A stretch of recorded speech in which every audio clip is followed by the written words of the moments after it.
मेरा नाम सुशीला है। मेरी एक 14 साल की लड़की है जया। मैंने अकेले ही उसे पाल कर बड़ा किया है। जया और मेरी एक छोटी सी दुनिया है, लेकिन हमारी जिंदगी में ऐसी कई बातें हैं जो मैंने जया से छिपाई है। जया अपना स्कूल जाती है और मैं अपना छोटा सा पार्लर चलाती हूँ।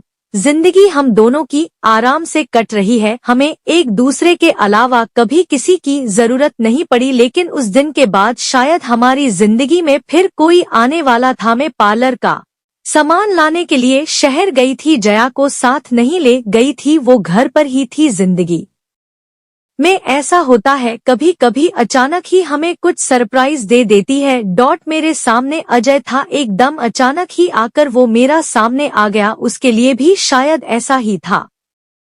हम दोनों एक दूसरे को देखकर एकदम चुप हो गए। इतने सालों के बाद मिले थे, लेकिन बात करने को कुछ नहीं था। अजय वो था जिससे मैं शादी करना चाहती थी। हम दोनों एक दूसरे से प्यार करते थे, लेकिन हमारी किस्मत की वजह से हम दोनों साथ नहीं रह पाए। अजय इसी शहर में आ गया था। अजय ने कहा कि उसने बहुत मुझे ढूंढा, लेकिन मैं अपना नंबर बार बार बदल देती थी। इस कारण उसकी मुझसे बात या मिलना नहीं हो पाया था।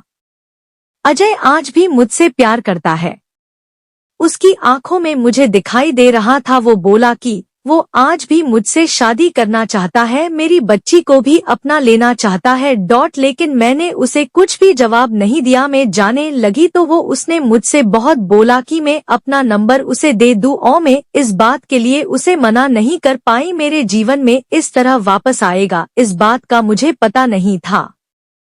बस फिर हम लोगों का मिलना शुरू हो गया। इस तरह से मिलते और बातें करते वो मेरे घर भी आने लगा। मैंने सोचा था कि उसे घर नहीं लाऊं, क्योंकि घर में जया है। मैं नहीं चाहती थी कि जया उसे देखे। उसने कई बार मुझसे कहा कि वो हमारी जिंदगी का हिस्सा बनना चाहता है, लेकिन जया के लिए हर बार मैं उसे मना करती रही।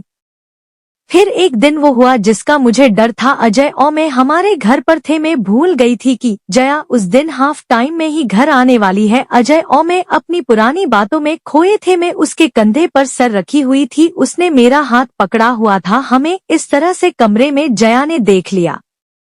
वो मम्मी कहती अंदर आई थी और एकदम से चुप हो गई। उसका चेहरा ही बदल गया। अजय वहाँ से चला गया। मुझे पता था कि अब जया क्या सोच रही है। हमेशा खुश और मस्ती करने वाली मेरी बेटी आज चुप थी। मेरी हिम्मत भी नहीं हो रही थी कि उसको जाकर समझाऊं, उसे वो सब बताऊं जो आज तक मैंने उसे नहीं बताया है।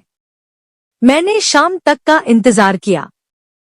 जया बहुत ही अच्छी बच्ची है। उसने खुद आकर मुझसे बात की। उसने पूछा यह कौन थे, अगर आप मुझसे कुछ बात करना चाहती है तो कर सकती है। जया ने फिर मुझसे पूछा आपने जो आज तक कहा वो मैंने माना है। मुझे लगा कि आप हमेशा मुझे सच बताती है और मुझसे कुछ छिपाती नहीं है।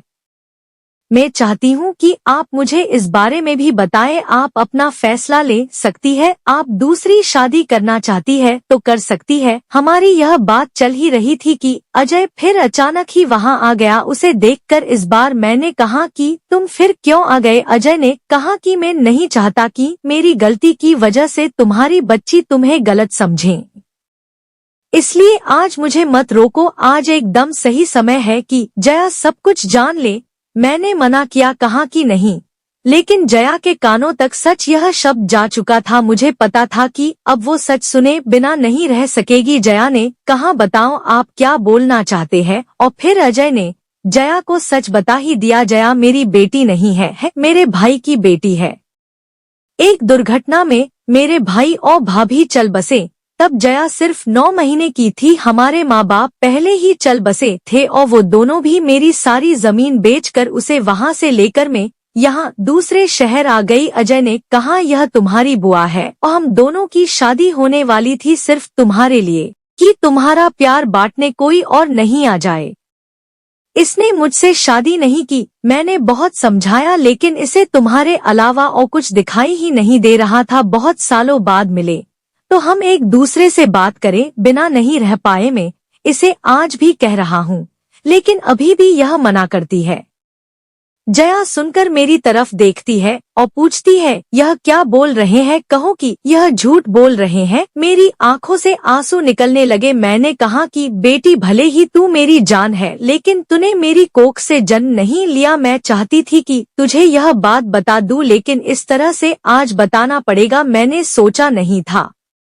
जया यह सुनकर मेरी तरफ दौड़कर आई, मुझसे लिपट गई, रोते हुए बोलने लगी, क्या बोलूं बुआ, माँ या भगवान, मैंने कहा तू मेरी बेटी है और मैं तेरी माँ, बस यही सच है और यही रहेगा। और अब शादी की होंगी तो तेरी, वो भी बड़ी धूमधाम से, जब तू चाहेगी।